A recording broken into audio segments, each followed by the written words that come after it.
बच्चों, आज हम जो टॉपिक पढ़ रहे हैं, जो हमारा चैप्टर है भूमंडलीकृत विश्व का बनना, उसी को आगे पढ़ेंगे। इसमें हमने एक छोटा सा टॉपिक परिचय और दूसरा सिल्क रूट, इनको देखा है। अब इसके आगे हमारा जो टॉपिक आता है वो है भोजन की यात्रा। तो पहले हम चैप्टर का नाम लिखेंगे भूमंडलीकृत विश्व का बनना। ठीक, यानी भौगोलिक रूप से संसार तो बन गया, लेकिन किसी का किसी से संपर्क कैसे स्थापित हुआ, एक देश का दूसरे देश से संपर्क कैसे स्थापित हुआ, एक देश में उत्पादित वस्तु दूसरे देश तक कैसे पहुंची, क्या जो वस्तुएं आज हमारे पास हैं वो सब हमारी ही हैं या किसी से आयातित हैं या किसी के माध्यम से लाई गई हैं। इन सारी चीजों की जानकारी इस चैप्टर के माध्यम से हमको मिलेगी कि आज जो सामान्य से लगने वाली चीजें जिनका हमारे जीवन में बहुत महत्व है, प्रतिदिन हम उन्हें इस तरह इस्तेमाल करते हैं जैसे वो हमारी मूलभूत वस्तु हो या हमारी पुरातन वस्तु हो, चाहे वो खाने में हो, चाहे वो पहनने में परिधान हो। बहुत सारी वस्तुएं ऐसी हैं जिनके बिना अगर कल्पना की जाए तो लगता है कि हमारा जीवन शून्य होगा या अधूरा होगा। तो क्या वो सारी चीजें हमारी हैं या हमने किसी दूसरे के संपर्क से प्राप्त की हैं? जैसे मान लीजिए खाने की कोई वस्तु है, सिंपल सा एग्जाम्पल ले लीजिए आलू। आलू सब्जी के रूप में बहुत ही महत्वपूर्ण है, वर्तमान परिदृश्य में सबसे महत्वपूर्ण सब्जियों में से एक है। क्या वो हमारे देश की उपज है या किसी देश से किसी यात्री के द्वारा उसके बीज यहाँ लाए गए और वो भारतीय सब्जी या भारत में आम लोगों की मूलभूत आवश्यकता बन गया? तो ऐसे ही हम देखेंगे कि कौन सी चीज कहाँ से किस देश को पहुंची है और वो मार्ग क्या था, वो रास्ता क्या था। तो हमने पहले देखा है, पहले सामान्य सा परिचय प्राप्त किया है हमने, और उस परिचय के बाद हम देखते हैं कि कैसे एक रास्ता है, सिल्क रूट है, और उस सिल्क रूट के माध्यम से चीन से वस्तुएं भारत और भारत से फिर कुस्तुनतुनिया वाले मार्ग से कैसे निकलती हैं और यूरोप महाद्वीप तक जाती हैं, और यूरोप महाद्वीप से आने वाली वस्तुएं कैसे भारत तक पहुंचती हैं। ठीक है, तो इसी के आगे हम लोग शुरू करेंगे भोजन की यात्रा।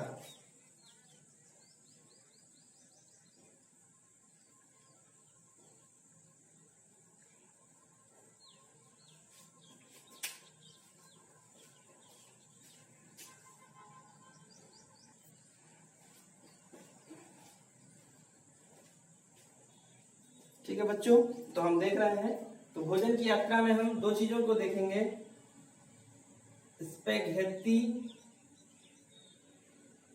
ठीक,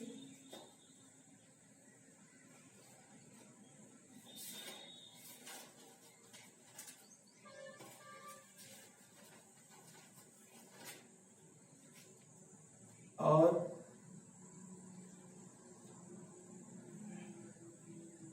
ठीक, ये दो चीजें हैं, स्पैघेट्टी और आलू। स्पैघेट्टी मतलब नूडल्स। ठीक, आप समझ में आ रहा होगा कि स्पैघेट्टी क्या होता है। जैसे हमारे जो नूडल्स हैं इन्हीं का नाम है स्पैघेट्टी, और ये आलू, आलू तो आप सभी जानते ही होंगे कि आलू क्या है। ठीक है, तो अब हम देखते हैं आगे कि इनकी यात्रा क्या है, कैसे ये कहां पर पहुंचे और अपना क्या क्या प्रभाव इन्होंने डाला। ठीक है, तो शुरू करिए, आइए। होता क्या है कि नई फसलों के बीज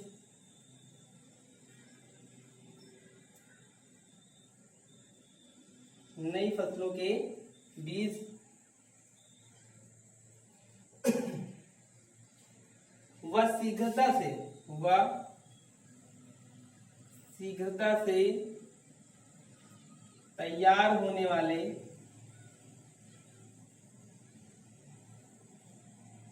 खाद्य पदार्थ मूलतः यात्री या व्यापारी या यात्री, इनके माध्यम से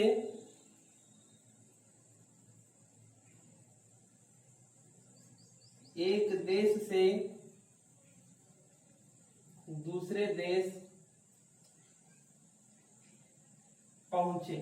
ठीक, क्या समझ में आया कि जो नई फसलों के बीज हैं और जो शीघ्रता से पकने वाले तैयार होने वाले खाद्य पदार्थ हैं, नूडल्स वगैरह, व्यापारियों या यात्रियों के माध्यम से एक देश से दूसरे देश तक पहुंचे। ये रही है इनकी यात्रा। जो स्पैघेटी है सामान्यतः जो चीन में नूडल्स हैं वे यात्रियों के द्वारा पश्चिमी देश यानी यूरोप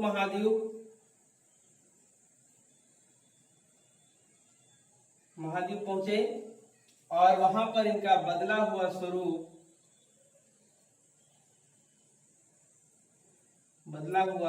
स्वरूप जिसे हम स्पैघेटी कहते हैं।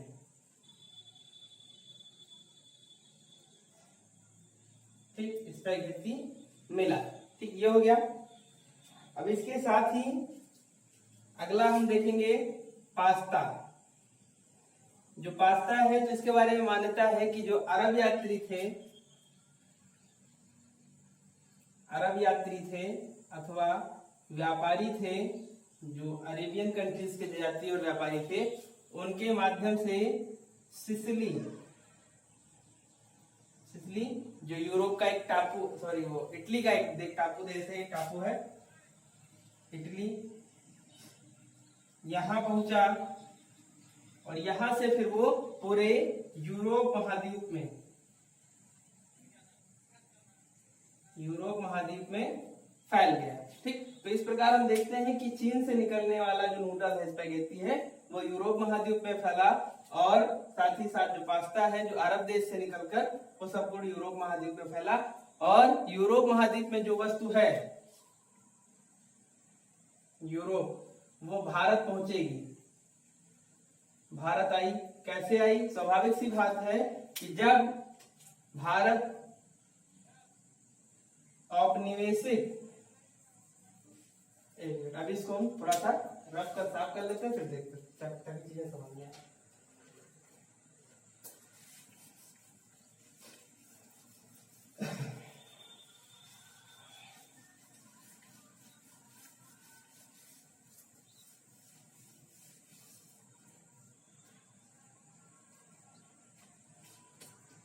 जो भी चीजें यूरोप पहुंच रही हैं वो यूरोप से भारत आई। उसका कारण ये था कि जो भारत था उस समय ब्रिटेन का उपनिवेश था। तो जब उपनिवेश है तो ऐसे में इस देश के जो मूल निवासी हैं वे जाएंगे और जब जाएंगे तो अपने साथ जो खाने पीने की वस्तुएं हैं या जो भी उत्पादन की वस्तुएं जो महत्वपूर्ण हैं खाने पीने के लिए उनको लेके जाएंगे। भाई अगर मूल वस्तु लेके जाए तो कुछ समय तक चलेगी, लेकिन अगर उसके बीज लेके जाए और वहां पर उत्पादन शुरू किया जाए तो उससे एक लंबे समय तक और बड़े स्तर पर हम अपनी आवश्यकताओं को पूरा कर सकते हैं। जैसे गेहूं, 10 किलो गेहूं आप आटा पिसवा के रोटी खा लीजिए, 10-15 दिन में खत्म। लेकिन अगर 10 किलो गेहूं को 1 बीघे खेत में बो दिया तो 2-3 क्विंटल गेहूं तैयार और उससे आप क्या कर सकते हैं? पूरे सालों भोजन कर सकते हैं। तो ऐसे ही जब उपनिवेशिक काल में ब्रिटेन के अधिकारी, व्यापारी या यात्री आए तो अपने साथ विभिन्न तरह की वस्तुओं के बीज लेके आए और उससे यहाँ पर उत्पादन शुरू किया और यहाँ पर रहने वाले यूरोपियन की जो आवश्यकताएं थी वो पूरी हो सकी। ठीक है, तो इस तरह से भारत व जापान इन दोनों देशों तक ये जो आधुनिक खाद्य पदार्थ थे ये और जो ये नई नई फसलें थी इनके बीज पहुंचे। ठीक, तो इस तरह हम क्या देखते हैं कि एक खाने की वस्तु है, चीन से यूरोप जाती है, यूरोप से भारत और जापान जैसे देशों में पुनः वापस आती है। यानी कि खाने पीने की वस्तुएं भी यात्रियों के साथ यात्रा करती हैं और वह एक स्थान से दूसरे स्थान तक जाकर बड़ी संस्कृति के रूप में परिवर्तित हो जाती है। आज बहुत सारे आधुनिक खाद्य पदार्थ हैं जो फास्ट फूड्स हैं, वो एक रोल मॉडल बन चुके हैं। आप वर्ल्ड में किसी भी कॉर्नर पे जाइए, किसी भी कोने पे जाइए और उस चीज की डिमांड कीजिए तो आपको सेम वैसे मिलेगी। जो भारत में मिलेगी वही ब्रिटेन में मिलेगी, वही अमेरिका में मिलेगी, वही जर्मनी में मिल जाएगी। तो क्या है, तो ये सारे फूड्स जो है वो ट्रैवल करते करते, यात्रा करते करते ग्लोबल फूड बन गए, वैश्विक खाद्य पदार्थ बन गए। ऐसे ही कुछ फसलें होती हैं जो ट्रैवल करते करते और वो इतनी कारगर होती हैं, इतनी उपयोगी होती हैं कि वह वैश्विक फसलें बन जाती हैं। तो इस तरह से विश्व पूरा एक साथ आपस में जुड़ जाता है, जुड़ने का काम करती हैं ये सारी फसलें। ठीक है, तो आते हैं फिर हम देखते हैं कुछ मूलभूत वस्तुएं हमारे साथ है, हमारे पास है, जो रेगुलर हम यूज करते हैं। उनमें से क्या कुछ हमारे पास था और क्या हमने दूसरों से आयात किया है, उसको देख लेते हैं कि कैसी वस्तुएं हैं वो।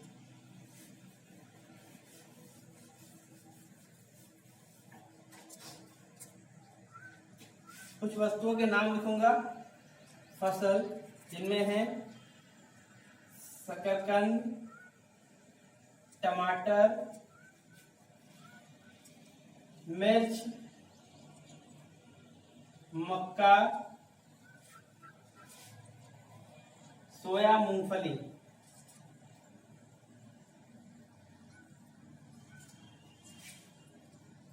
मूंगफली, ठीक, और आलू।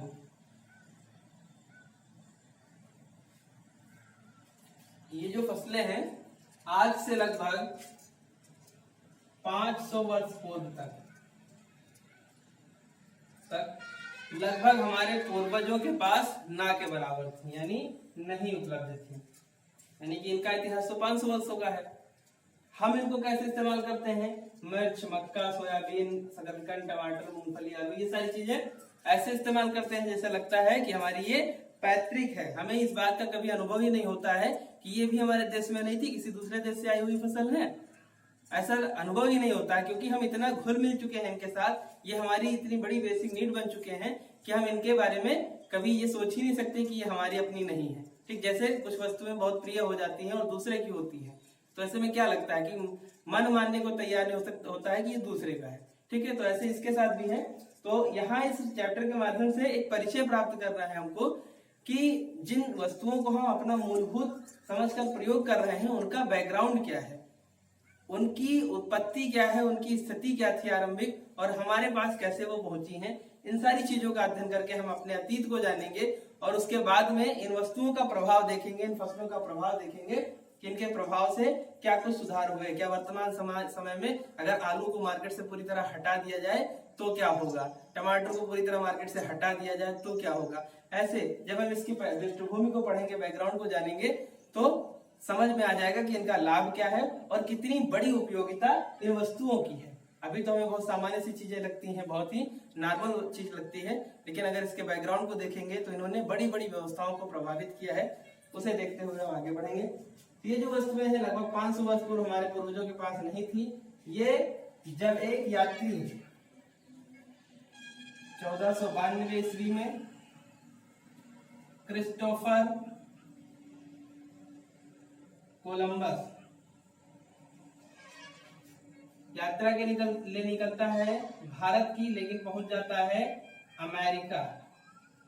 अमेरिका जाता है तो वहां पर वो 3 संस्कृतियों के लोगों के संपर्क में आता है, माया, एज़्टेक और इंका। ये 3 संस्कृतियां वहां पर उसमें विद्यमान थी। जिन संस्कृतियों के लोगों ने उसे मदद की, इन सब ने मदद की, और मदद करके जब वो वहां से आया तो अपने साथ बहुत सारी नई वस्तुएं लाया, क्योंकि वो एकदम नया था, अपरिचित द्वीप था। अपरिचित द्वीप पे कुछ वस्तुएं ऐसी थी जिनके बारे में नहीं जानते थे और बहुत ही उपयोगी बाद में सिद्ध हुई। उन्हीं में से कुछ एक फसलें ये भी थी जिन्हें क्रिस्टोफर कोलंबस अमेरिका से लाता है ब्रिटेन और यूरोप महाद्वीप, और यूरोप महाद्वीप से वो यात्रियों और व्यापारियों के माध्यम से ट्रेवल करती हुई हमारे देशों तक पहुंचती हैं। ठीक, एक एग्जाम्पल लेंगे, एक आलू का एक उदाहरण उठा के देखेंगे तो इससे हम समझेंगे कि ये किस देश को कैसे प्रभावित कर सकती है।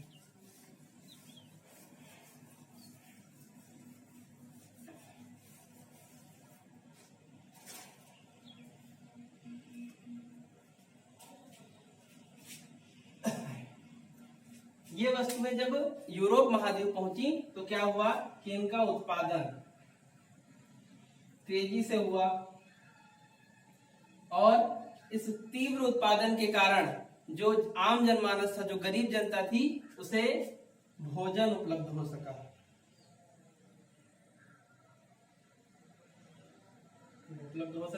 जैसे यदि मान लीजिए सब्जी लाने के पैसे नहीं हैं और आदमी सब्जी घर पे उगा ले तो क्या होगा, उसका सब्जी का काम चल सकता है। लेकिन अगर सब्जी के बीज ही नहीं है, सब्जी के बारे में पता ही नहीं है, तो क्या करेगा आदमी? सूखी रोटी खाएगा।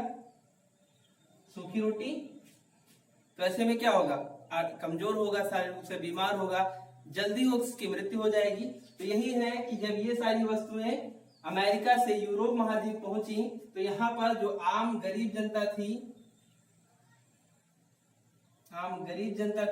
उसका जीवन यापन सुधर गया, उसका जो जीवन स्तर था उसमें सुधार हुआ, क्योंकि इन फसलों के बीजों को वो बोकर अपने आवश्यकता की खाद्य पदार्थ वो निरंतर प्राप्त कर सकते थे, यानी भूखों नहीं मरना था।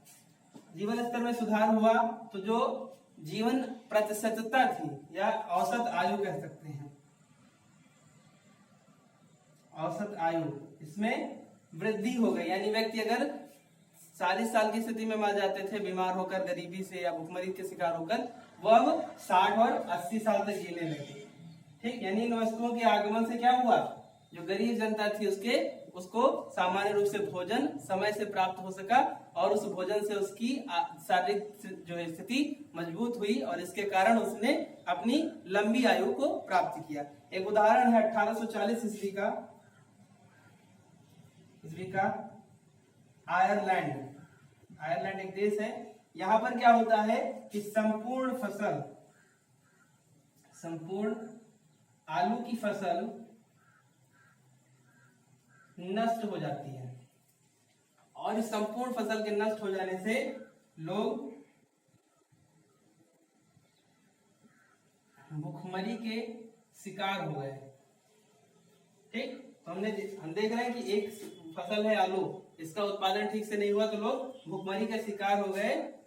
तो ऐसी स्थिति में ये महत्वपूर्ण वस्तुएं हमें ये बताती हैं कि इनका सामान्य जीवन में और खासकर जो निम्न आय वर्ग का जो तबका है, निम्न आय वर्ग के जो लोग हैं, उनके जीवन में बहुत ही महत्व है। ये जो निम्नतम तबका है जिसके आर्थिक संसाधन कम है या सीमित हैं या न्यूनतम है, उनके जीवन यापन के लिए अत्यंत महत्वपूर्ण वस्तुएं हैं, जिनकी यात्रा या लोगों के माध्यम से एक देश से दूसरे देश तक हुई है। ठीक है, तो ऐसे में हमने ये समझा। पहले हमने देखा ये भूमंडलीकृत विश्व का बनना क्या होता है, तो उसके अंतर्गत हमने ये समझा कि जब संपूर्ण विश्व वस्तुओं के आधार पर, संस्कृति के आधार पर, परंपराओं के आधार पर एक दूसरे के संपर्क में आ जाए, जुड़ जाए, एक देश की व्यवस्था हमें किसी दूसरे देश के कोने में दिखाई पड़ जाए, तो ये क्या है, वैश्विक भूमंडलीकरण हो गया। यानी पूरी विश्व की जो पृथ्वी है वो एकजुट हो गई, एक साथ जुड़ गई। जुड़ी तो सब एक है लेकिन सब अलग थलग पड़ी है, किसी का किसी से कोई संपर्क नहीं है, लेकिन कुछ आवश्यकताओं के कारण सब एक दूसरे के संपर्क में आ गए। तो यानी संपूर्ण भूमंडल जो है वो एकीकृत हो गया, एक हो गया। इसको देखा, इसका परिचय।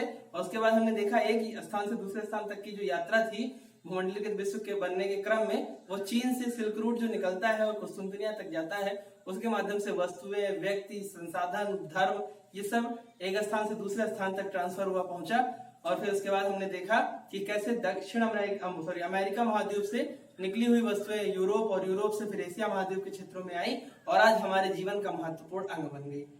ठीक, तो ये इतना हमने देखा है। फिर इसके आगे हम देखेंगे विजय, बीमारी और बेरोजगारी। ये सारी चीजें जो है अगले टॉपिक में देखेंगे। तो इस वीडियो में सिर्फ इतना, अगला टॉपिक अगले वीडियो में। Thank you.